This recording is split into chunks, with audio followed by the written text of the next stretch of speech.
I'm Arianna Huffington, and I'm really delighted to be here at the National Innovation Conference of the Greek America Foundation. Greg Pappas is a true, irrepressible Greek. And the only thing that's keeping me away from being there in person is the White House Correspondents' Dinner in Washington, D.C. tonight. And our whole team is here the whole day for that.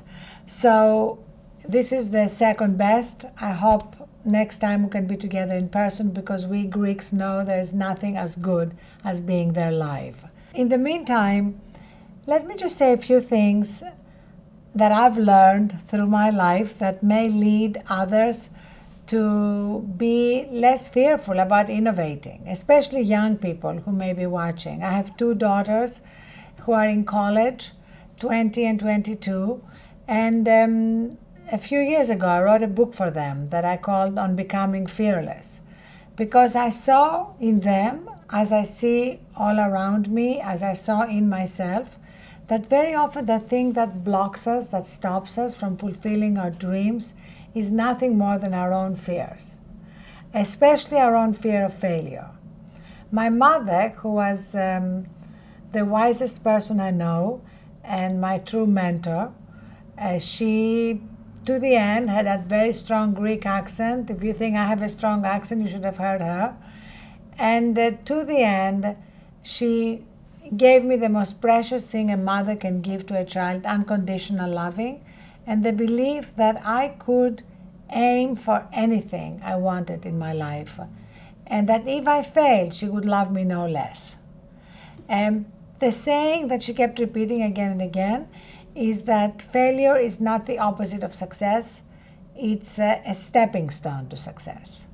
And for anybody who is an innovator, for anybody who's an entrepreneur, that's perhaps the most important lesson. I know that when I wanted to launch the Huffington Post, there were so many naysayers, including among the people who loved me, who cared for me, who thought, why do you need to take that risk? You know, you have your books, you have your column, your television shows. Why do you need to risk a failure? And so very often, what stops us from doing something we love is the fear of failing. Especially among women, that fear is particularly strong because we seem to have that longing to be approved of. And it starts really in our heads. We have that voice in our heads that I call the obnoxious roommate living in my head. And it's the voice that tells us why we can't do something, why we can't achieve what we want, who constantly puts us down. In fact, I'm surrounded by great engineers here in the Huffington Post newsroom, and some days I hope that one of them will invent a way for us to have a transcript of what we tell to ourselves every day, that kind of negative voice inside our head. And we'd be amazed. Sometimes I think our worst enemies don't speak about us the way we speak to ourselves about ourselves.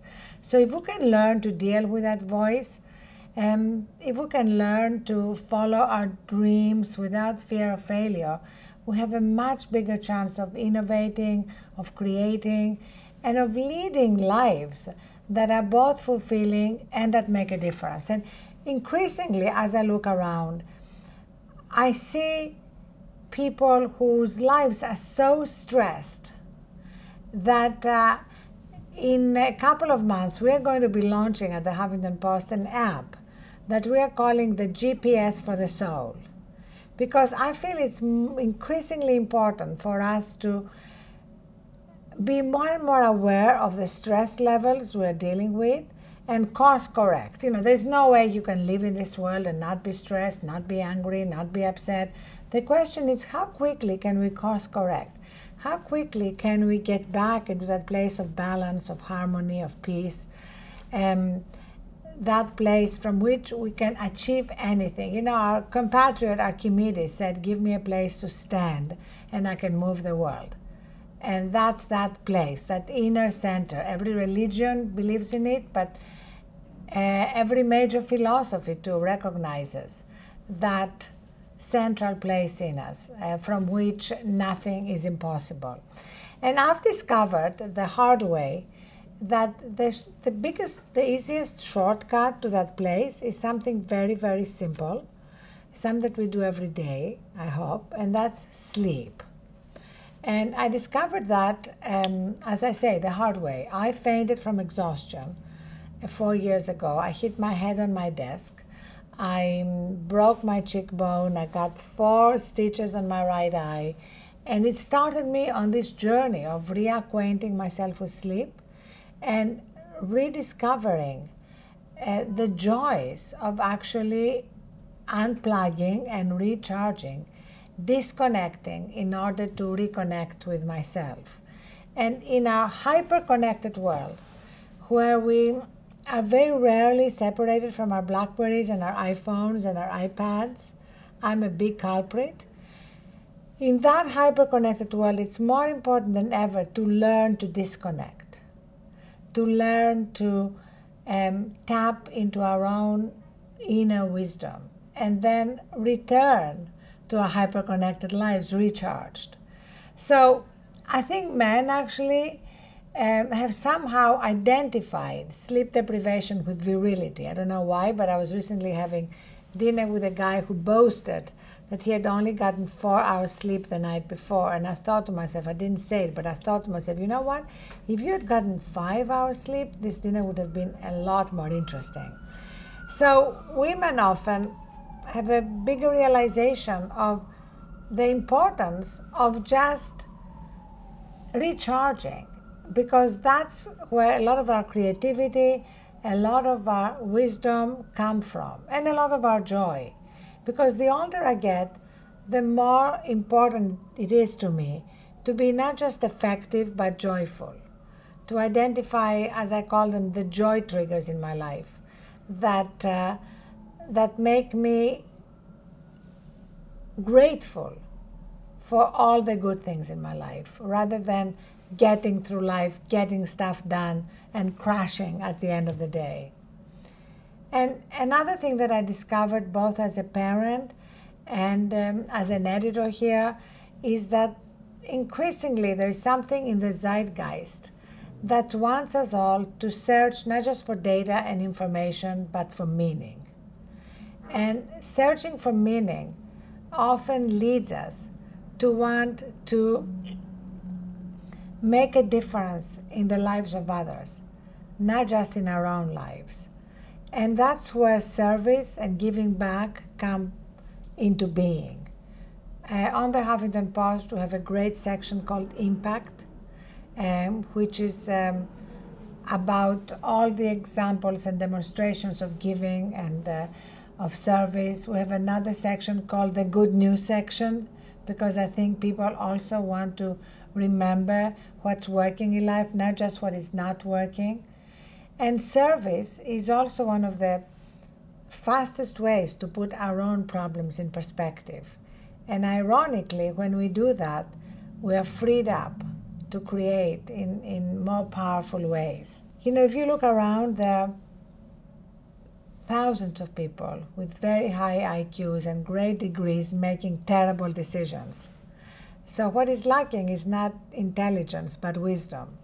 And our Greek compatriots were very aware of the difference between intelligence and wisdom, and how we tap into our own wisdom is going to be key as we face major challenges in the years ahead. I think we're all recognizing that instead of looking around and waiting for the leader on the white horse to save us, it's time to sort of look in the mirror and discover what I call the leader in the mirror. Tap into our own leadership abilities and make a difference in our own ways, in the world around us, in our own communities. And when enough of us do that, we reach a kind of critical mass that suddenly transforms the world around us. Thank you so much.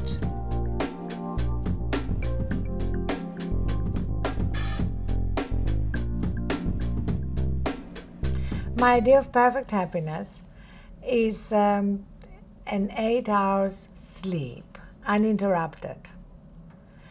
My greatest fear is always around my daughters. I'm pretty fearless otherwise, but when it comes to my daughters, I find myself moving into really unnecessary anxiety and panic over the slightest thing. My guilty pleasure is a cafe latte from Starbucks with only 1 shot of espresso, 2% milk, and a green straw. Oh, I often identify with Cassandra. She didn't have a good ending. She saw things and tried to warn her compatriots about the Trojan horse, for example, but they didn't believe her. So they ended up very wrong and very dead. Sometimes I feel like Cassandra. My greatest extravagances are all again around my daughters. We went shopping the other day, and I wanted to get a bag, and my daughter wanted to get a wallet, and I noticed that I was always checking the prices on the bags, but when she picked the wallet, I never asked how much it was. I just bought it from her, and I was so happy that she loved it. My favorite journey is the one I'm on. It's always about the future. It's always about the next adventure, the next challenge, and the surprises that every day brings. Baby. I call everybody baby. My greatest regret was in 2000 when I had to give a speech in Madison, Wisconsin, and my father had taken a turn for the worse in Athens, and I arranged to leave right after my speech to get to Athens, and he died just as I was landing, and I always think I should have canceled that speech. Well, the greatest love of my life when it comes to men was Bernard Levin. He was a London Times columnist. He was twice my age and half my size. I was 23 when I fell in love with him in London, and I was with him for 7 years. And I left when it was clear that I wanted to have children and he wanted to have cats. Oh, definitely, it's this incredible quality epitomized by Zorba the Greek to live every moment to the fullest. And that for me is the greatest gift that we can give the world as Greeks. I'm happiest when I'm with my daughters. And no matter what we're doing, when I'm with them and they're happy, I'm happy. I would love to cook. I can't cook at all, which is terrible, especially for a Greek. My greatest achievement is not the obvious, the Huffington Post, but the fact that I brought up 2 daughters who are healthy and love their lives, and despite all the challenges they, like everybody, go through, are basically determined to do something good in the world. I can't imagine another job, but if I'm forced to, I think I would probably be writing books and speaking. My most treasured material possessions are my books, because I underlined them, so they can't be replaced. I love going back into books I read when I was a child, and just reading the underlined parts and reconnecting with the things that had meaning and significance for me then. And that's the only reason I still read everything in the book. I don't read books on Kindle, except sometimes if I'm stuck somewhere without books. And the main reason is because although you can theoretically underline books on Kindle or the iPad, it's not easy. And I love the sort of physical act of underlining.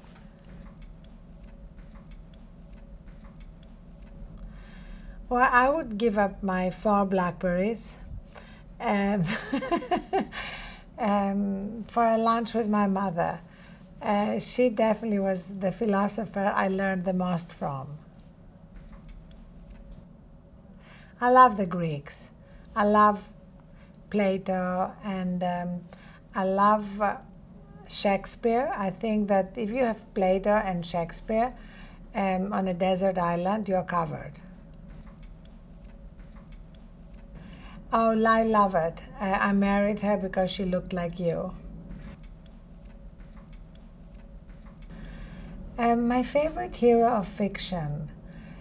There is a novel which is based on the life of Hadrian, the emperor, and even though he was a deeply flawed human being, there is that line that I always remember of what he said as he was approaching death. And he said that as I look back, I wonder if it was really worth it being emperor. My favorite heroes are all the social entrepreneurs who are making a measurable difference in the world, and using incredible innovation and creativity and fearlessness to do so. And I was recently in Oxford at the Skoll Foundation conference on social entrepreneurship, and it was exhilarating. Oh, my motto. Many mottos, but a couple of my favorites are always make new mistakes, and my mother's favorite, angels fly because they take themselves lightly.